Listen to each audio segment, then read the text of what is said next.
Hey there, welcome to this tutorial on how to play walking bass lines. This is the approach that I'm currently using. It works very well for me and hopefully will for you too. It's not too difficult to pick up.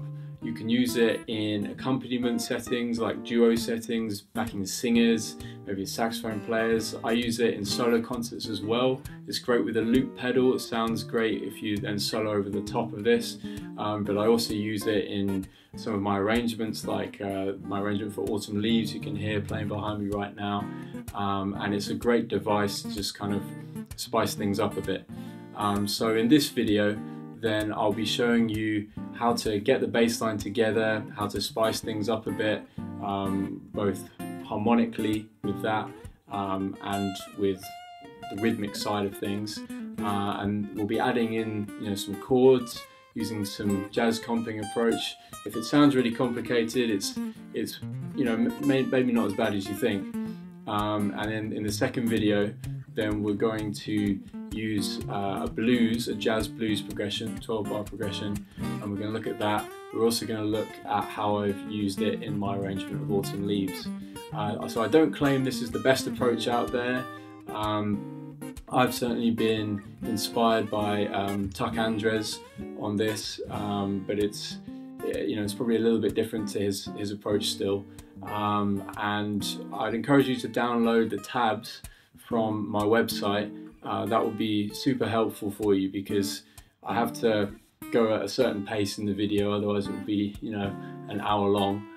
So I'd encourage you to rewatch parts of the video. Be patient with yourself. The saying goes, Rome wasn't built in a day, and muscle memory doesn't get built in a day either. So the more you do this, the more it will become easier for you. Yeah, please like, comment, subscribe, share, and let's get cracking. Across the two videos, we're going to come across 5 types of 7 chord. Major 7 chords, minor 7 chords, dominant 7 chords, minor 7 flat 5 chords, and diminished 7 chords. It's beyond the scope of this video to explain what those are, but if you commit these shapes that I show you to memory, you'll have something you can play whenever you come across any of these chord shapes. Guide tones is a term that's typically used to refer to the 3rd and the 7th of a chord. These notes are important because they're the notes that dictate whether we're talking about a major 7 chord or a minor 7 chord, and so on. You'll be pleased to know that on the guitar, 3 shapes can cover all of your bases here. If you can get to grips with these 3 shapes, then in future you can build lots of other ideas from this starting point. So here are the 3 guide tone shapes that you can use. The first one we've already seen here. The shapes that you need to remember are the ones on the middle strings here, and then all you're doing is adding a bass note to this, okay? So if you have this shape where they're just on the same fret, and if you put the bass note here, A, then that would be how to play A minor 7. The other shape that you can use to play A minor 7 will be this one. Okay, so here the 7th was on the bottom, the 3rd was on the top, whereas on this one, the 3rd is on the bottom, the 7th is on the top. And then we have our bass note A here, or you could even play the open string A. Okay, now this shape, the first one, can also be used for major 7. The same shape can be used. It's just a case of where you place it, and you'll be able to memorize these shapes by looking at the tab that comes with this. Okay, and it's the same in fact up here.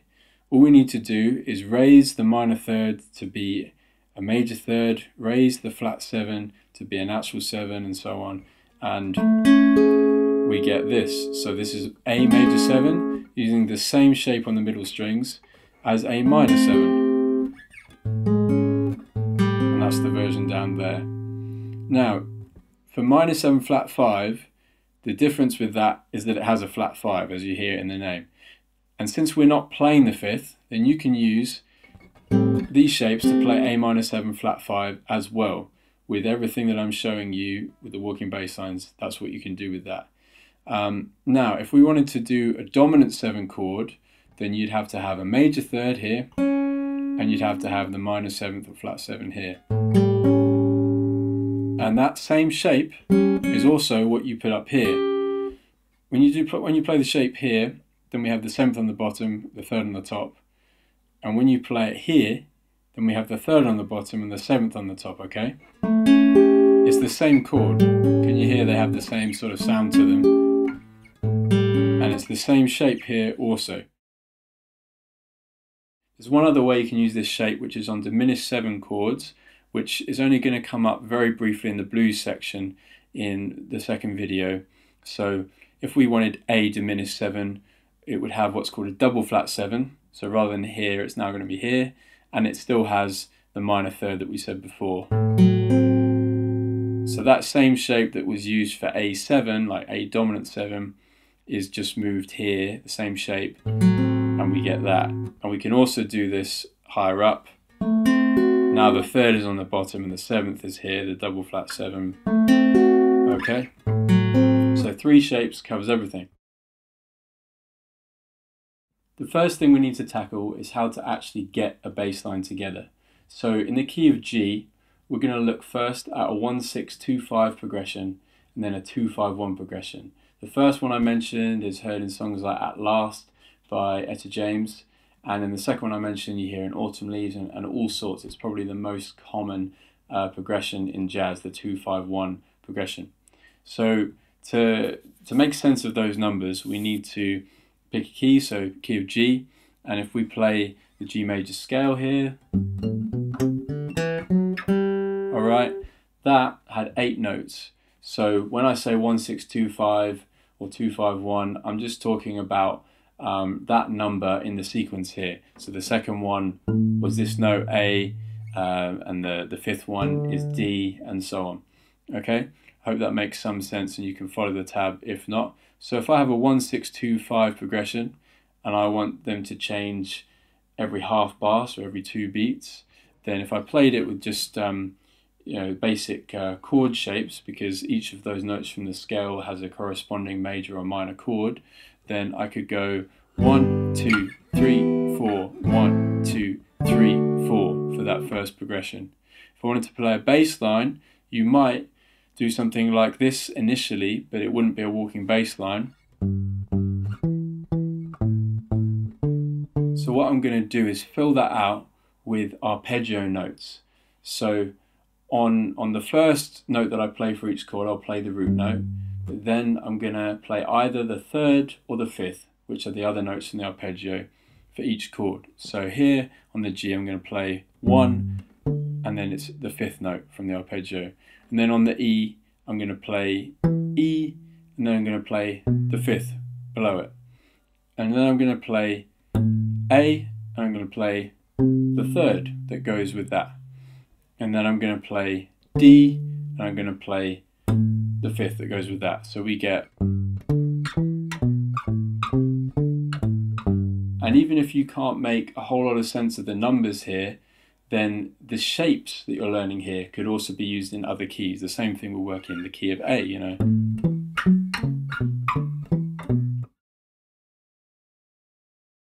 So we're going to spice things up, make them a bit more interesting now. We're going to add some chromaticism. This is the chromatic scale. And it might sound complicated, but it's just the same as sort of going up every fret on your fretboard here. All right, I just played it with a different fingering. So think of it as a semitone below or above the notes that we're going to play. So what we're going to do is we're going to play the first note, and then to get to the E, we're going to go from a semitone above, and then a semitone above the A, semitone above the D, semitone above the G. So we end up with this sequence. If we want to spice it up rhythmically, we could just slap the strings like this. If you palm mute over here, so hold the inside of your palm like this on the saddle there, and you'd be able to get this kind of sound that I'm getting. And if you slap it at the same time, that's how you get this. Okay, keep the thumb fairly sort of stable and in place to do that, but don't tense, because tension's never a good thing. I wouldn't say. So together we get.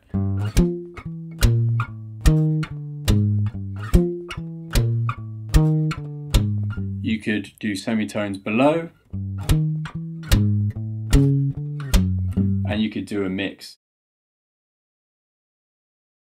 The 2-5-1 progression in the key of G would be A, D, and G. So it's A minor when it's harmonized, it's D when we harmonize it, and G. We will be using 7 chords later, but I'm keeping it simple just to start with.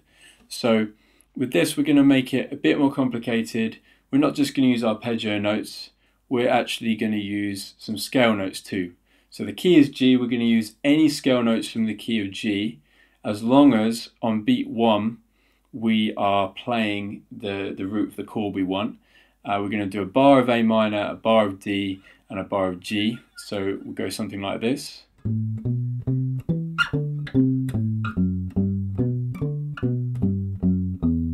I'm mostly focusing on arpeggio notes with just a few scale notes in there. This is a sequence you can learn. It's written on the tab if you download it from my website, link in the description. If we add in some chromaticism to this one, we would get something like this. So I'm walking up to the D. So I could have played that even just on one string. And then I'm going to go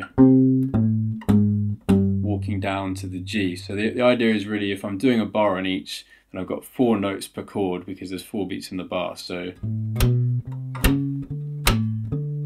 something like that. Yeah, you can vary it.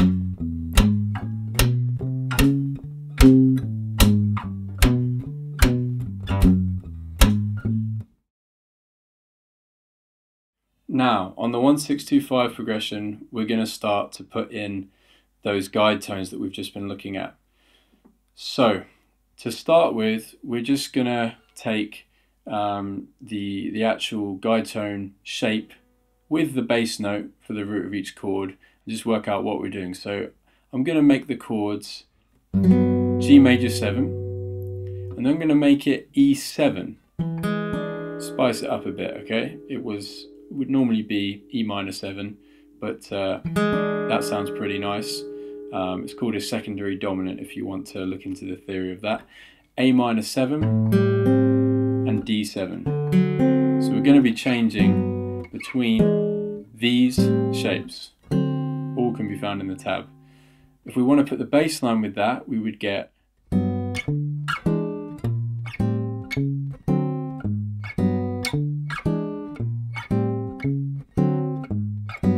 that's using a bit of chromaticism, and it's one of the examples we had earlier. If I want to spice out with the slapping, we get something like this. Now, rhythmically, it's a bit limiting if we always play these guide tone shapes on beat 1, or beat 1 and 3 as I was doing. So when we count 1, 2, 3, 4, in between all of those numbers, then there are ands, so it's more like 1 and 2 and 3 and 4 and. So I could put one of these on the ands.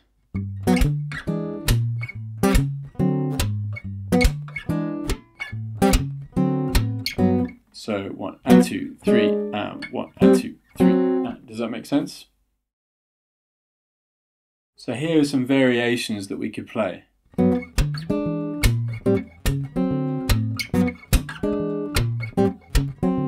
We could go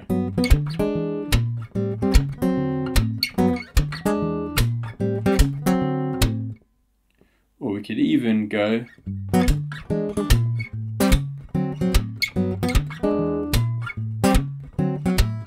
something like that.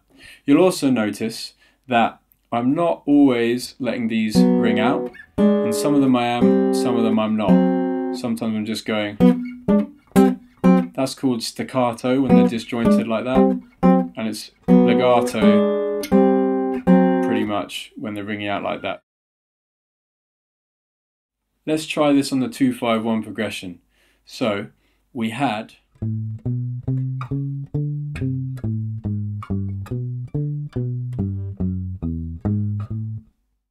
we'll just keep it simple to start with.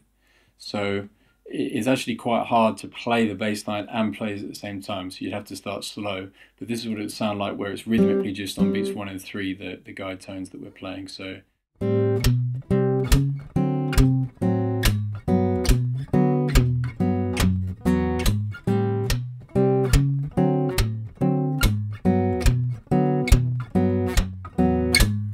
like that, okay? But I think it would sound better if we do something like, or even, okay? So first option there is,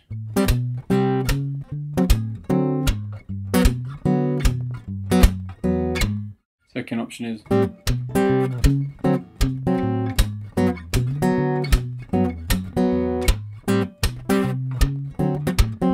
something like that, yeah? You can improvise it as you go along. This will get easier as you practice it, and you start with the simple bass lines, you start with the simple rhythms, and then you make things a bit more complicated.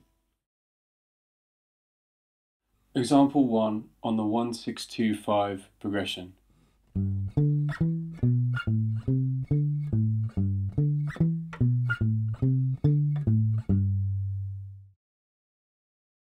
Example 2, 1-6-2-5 progression.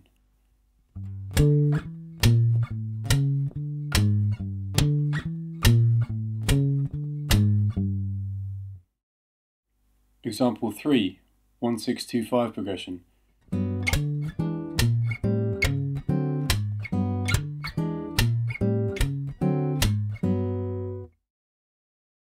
Example 4, 1-6-2-5 progression.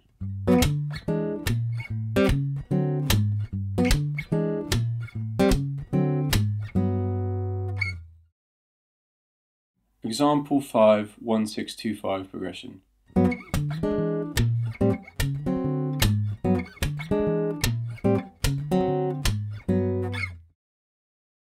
Example 6, 1-6-2-5 progression.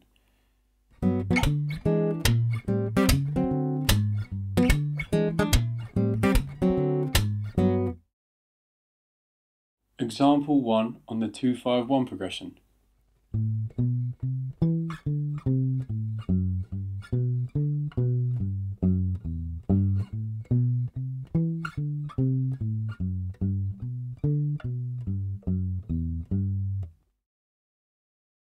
Example 2 of the 2-5-1 progression. It's slightly more complicated than the similar example I gave earlier in the video.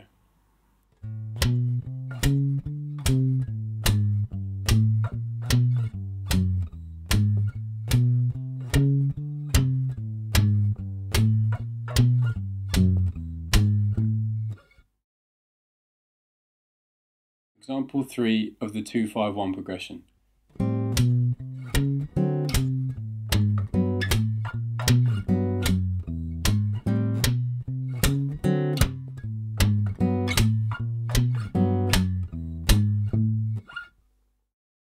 Example 4 of the 2-5-1 progression.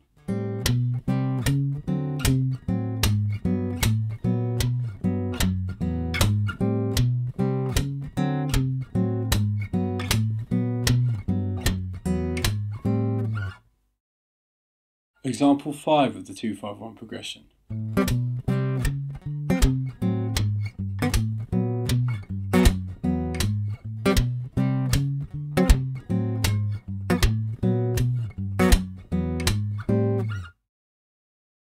Example 6 of the 2-5-1 progression.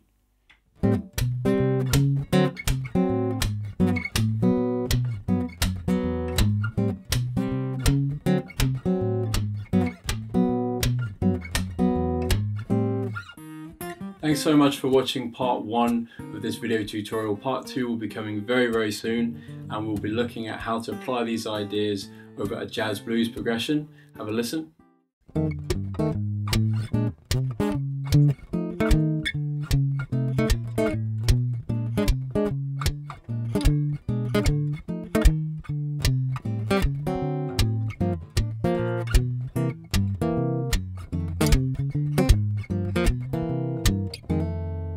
Part 2 will also look at how I've applied and expanded these ideas in my arrangement of Autumn Leaves. If there's any topic you'd like to have me cover as a video tutorial, then please do let me know in the comments below.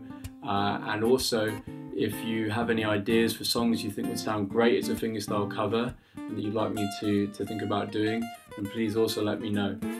Just a reminder, you can buy the tab and also the sheet music from my website for just a few dollars for this tutorial. Consider that to also be a sort of a donation to allow me to keep making these tutorials. There's a lot more I'd like to do with the channel. It's just having the time to do it. So your few dollars really helps me. So yeah, please comment below. I'd love to hear your thoughts, and happy practicing.